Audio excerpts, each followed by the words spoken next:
한강문학의 대표적인 작품인 찬기파랑가입니다. 일단은 찬기파랑가라고 하는 작품을 알기 위해서 향가라고 하는 갈래 자체에 대한 이해가 조금은 필수적입니다. 향가는 글씨가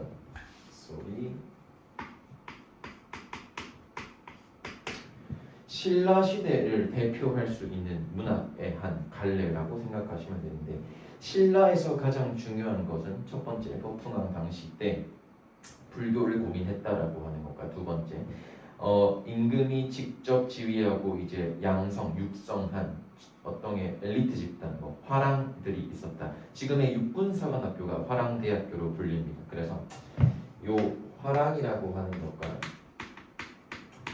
불교라고 하는 것 명확하게 알고 있으셔야겠습니다.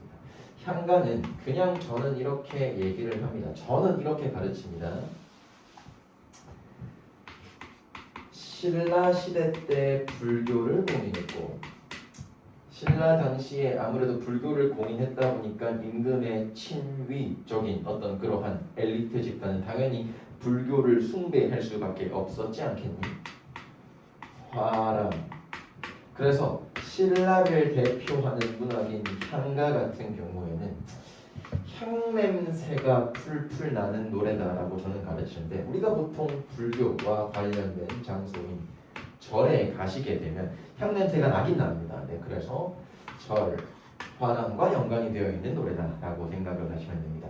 향가의 종류는 총 3가지가 있습니다. 첫 번째, 4구체, 8구체, 19체가 있는데, 19체 향가가 가장 작품적으로 어떤 형태적으로 완성된 어떤 그런 걸 띠고 있다라고 하면서 19체 향가는 3단 구성이고, 그 3단 구성은 각각 기서결이라고 부릅니다.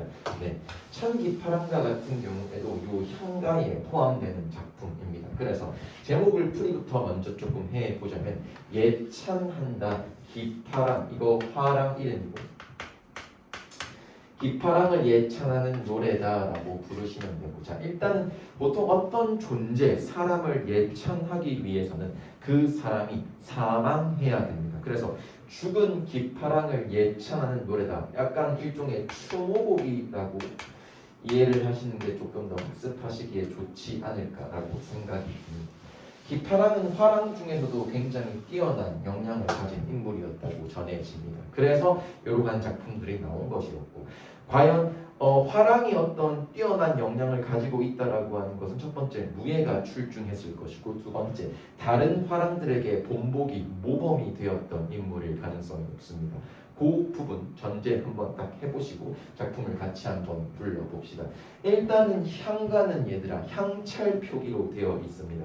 향찰표기 같은 경우에는 음차와 훈차를 섞은 어떤 좀 결합되어진 복합적인 그런 어떤 표기법이라고 생각하시면 되는데, 대부분의 향가는 향찰표기로 되어 있습니다. 그래서 쌤이 지금 원문을 이렇게 말씀을 드렸고 한글 해석을 이렇게 적어놨습니다. 학교에서는 원문에 대한 어떤 문항은 잘 등장하지 않습니다.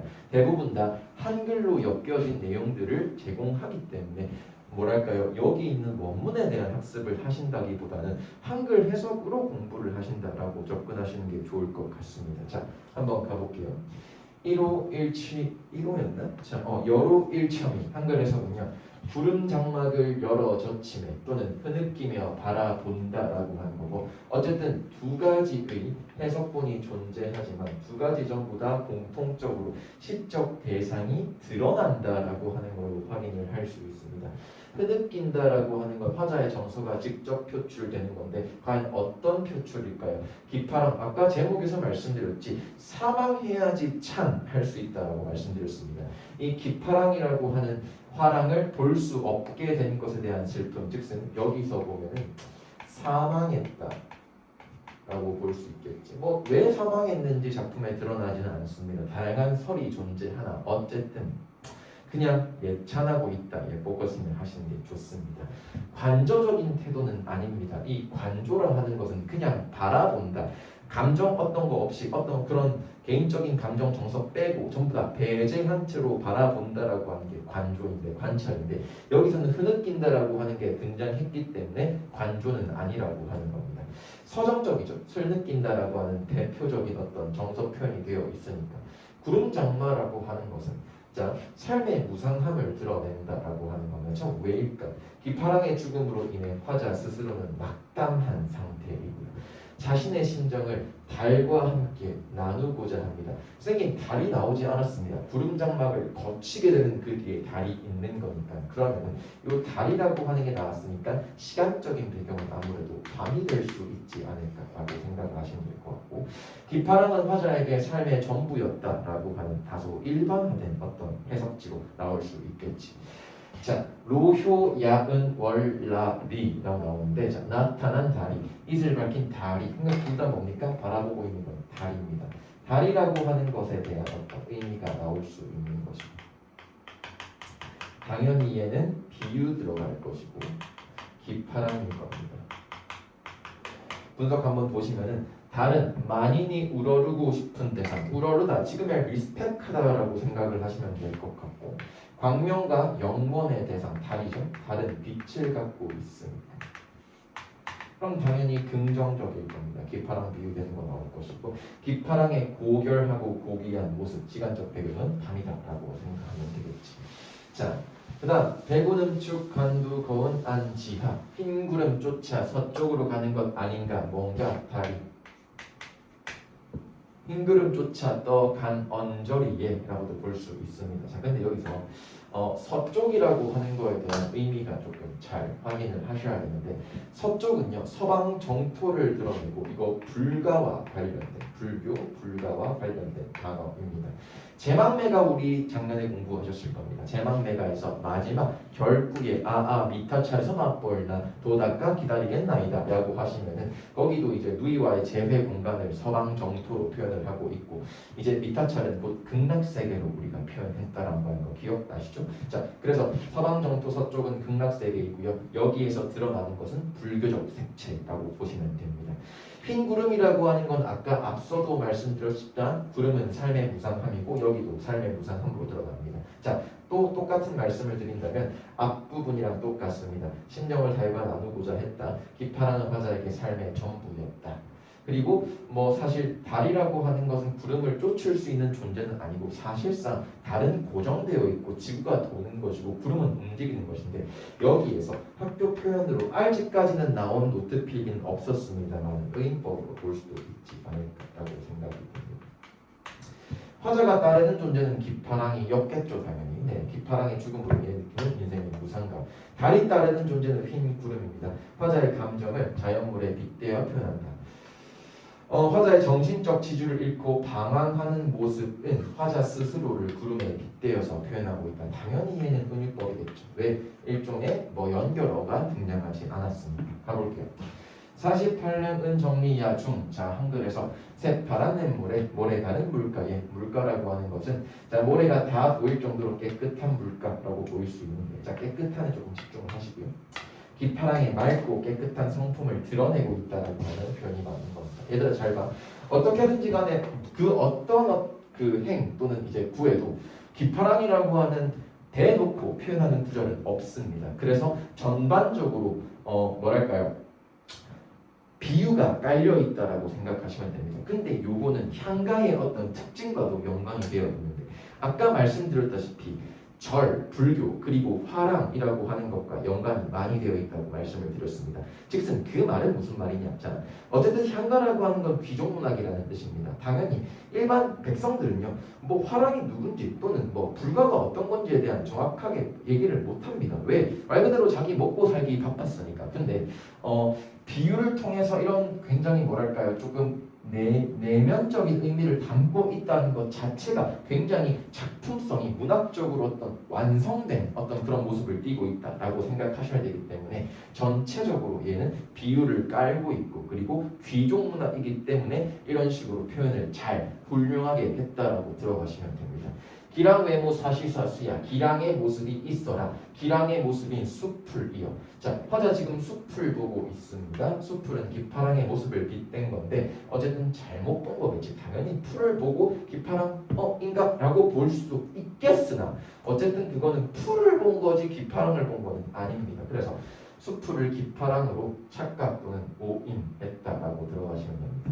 일호천리 절적 앞회, 자, 한글 해석으로 보시면 이에 넷 조약돌에 넷가의 조약돌. 하나 지금 바라보고 있는 거 조약돌이고요. 조약돌은 자갈벌, 자갈밭으로도 표현됩니다.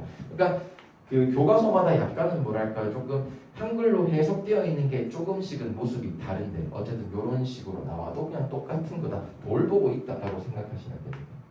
화자가 현재 위치한 공간이 바로 돌밭, 자갈밭, 냇가와 근처에 있는 돌밭, 자갈밭이라고 보시면 되고요. 물가 근처다라고 생각하시면 되겠죠. 자, 그러면 물가 근처에서 이제 화자가 어떤 정서 표현을 할 겁니다. 거기에 집중하시고, 자, 랑야 지지여 사오은 랑이 지니시던 랑이여 지니시던. 자, 깃파랑의 살아 생존의 모습. 어쨌든 깃파랑은 살아 생존에 어떤 되게 예쁜 돌을 갖고 다녔나 봅니다. 그래서 깃파랑의 소지품을 알 정도로 화자는 깃파랑을 따랐고 굉장히 가까운 사이였습니다. 뭐 이거는 사제지간 또는 뭐 의형제지간이라고 볼 수 있지만 보통 이제 이런 경우 우리가 주, 마, 고, 우라고 하는 굉장히 가까운 사이로 볼 수 있겠죠. 그 다음에 신비재질 힐충 내량제 마음의 깃을 쫓으련다. 마음의 갓을 쫓으련다. 마음의 갓이라고 하는 건 마음의 끝이라고 볼 수도 있고 또 깃파랑의 마음, 어쨌든 깃파랑을 쫓겠다라고 생각하시면 됩니다. 깃파랑의 훌륭한 인품을 갓에 비유했고 나는 그 인품을 쫓겠다라고 들어가시면 되고 깃파랑의 인품을 나는 화자는 따르고자 합니다. 그래서 일종의 롤모델인 거겠죠. 자, 과거 파랑들은 갓, 고가를 쓰고 다녔다라고 하는 게 나오는데 고깔이 뭐냐면 약간 뭐랄까 요렇게 생긴 겁니다. 이렇게 생긴 사람이 이렇게 있고 이제 야 이렇게 들어가 있는데 깃파랑이 화랑임을 암시하는 소재이자 도구로 볼 수 있다는 겁니다. 지우개가 자 아야 백사절 지차 고지고 잣나무 가지 높아 나왔죠. 자 나왔습니다. 잣나무 가지 높아 라고 하는 거 우리가 제망매가에서도 확인을 할 수 있었다시피 는 어쨌든 맞죠. 감탄사입니다. 감탄사를 우리가 뭐라고 부르냐, 학교에서 이렇게 얘기하더라고요. 감탄사 자체를 낙구로 보는 사람도 있고 감탄사가 있는 파트 구 자체를 낙구라고 부르는 사람도 있고. 근데 이렇게 생각하시면 돼요. 그냥 감탄사가 존재했다면 이제 작품이 마무리 단계다라고 생각하시면 됩니다. 마무리 단계다라고 생각을 하시면 됩니다. 자, 아는 낙구의 감탄사고 전체로 봤겠죠. 저는 이렇게 봅니다. 자, 낙구의 감탄사고요. 제망매가의 낙구와 동일한 역할이면 뭐 하겠니? 당연히 정서가 변해야 된다가 나옵니다. 제망매가 같은 경우에도 미타찰 전에는요 슬픔이었는데 나오고 극복이 나왔으니까 슬픔 따르고 싶다는데 나왔으니까 정서가 조금 바뀌는 포인트가 들어갈 겁니다. 제망매가 분석지를 다시 한번 확인을 보시는 게 좋을 것 같고 어차피 내 분석지가 가장 정확해요. 그러니까 내 거 조금 살펴보시는 게 좋지 않을까. 자, 그다음 갓나무라고 하는 것은 깃파랑의 지조와 절개로 볼 수 있고 또는 높은 기상, 뭐 신라의 이상적인 남성상, 즉은 다 뭡니까? 깃파랑은 가지고 있었던 인품으로 볼 수 있겠죠. 깃파랑의 인격을 잣나무에 비유를 하고 있고, 잣나무 뭔지 아시죠? 먹는 그 나무입니다. 자, 깃파랑의 정신적 숭고함을 찬양하고 있다. 전행의 마음의 각과 유사한 의미를 따르고 싶은 거겠죠. 인격, 화시적 대상이고요. 화자 지금 잣나무 가지 보면서 깃파랑 떠올리고 있으니까 내가 지금 보고 있는 건 뭡니까? 잣나무지 깃파랑이 아니라고 하는 거 명확하게 구분해 주시고, 화자가 깃파랑을 떠올리게 하는 소재입니다. 자연물이다. 하지만 여기서는 의인법은 등장하지 않았죠. 그 다음 실시모 동네 호시와 판야 실이 모를 복갈이여 눈이 못 덮을 복갈이여로 들어갑니다. 자, 눈이라고 하는 건 사실 나무를 덮을 수 있어요. 덮을 수 있지 당연히. 나무는 그냥 자연물이니까. 하지만 그 인품이 너무 고귀해서 너무 높게 꼿꼿하게 뻗어져 있어가지고 자연현상조차도 못 건드린다라고 할 정도로 깃파랑을 완전히 극예찬하고 있다라고 생각을 하셔야 됩니다. 눈이라고 하는 건 어쨌든 문학적인 의미로 조금 살펴본다면 시련, 고난, 역경, 불의라고 생각을 하시면 되고요. 네, 아까 말씀드렸다시피 과거 화랑들은 고깔 쓰고 다녔습니다. 자, 그 시련이 아무리 와도 깃파랑을 건드릴 수 없다라고 하는 의미로 들어가시면 됩니다. 네, 고깔은 눈, 시련고난 역경이 덮지 못한다. 기파랑이 높은 지조, 기파랑이 높은 절개라고 생각하시면 되죠. 아까 말씀드렸다시피 기파랑의 정신적 숭고함을 화자는 지금 찬양하고 있다. 이게 가장 베스트 주제이지 않을까라고 생각합니다. 일단 갈래 정리를 조금 해드리자면 갈래는 19체 향가이고요. 성격은요 예찬적, 추모적, 서정적이다라고 생각하시면 됩니다.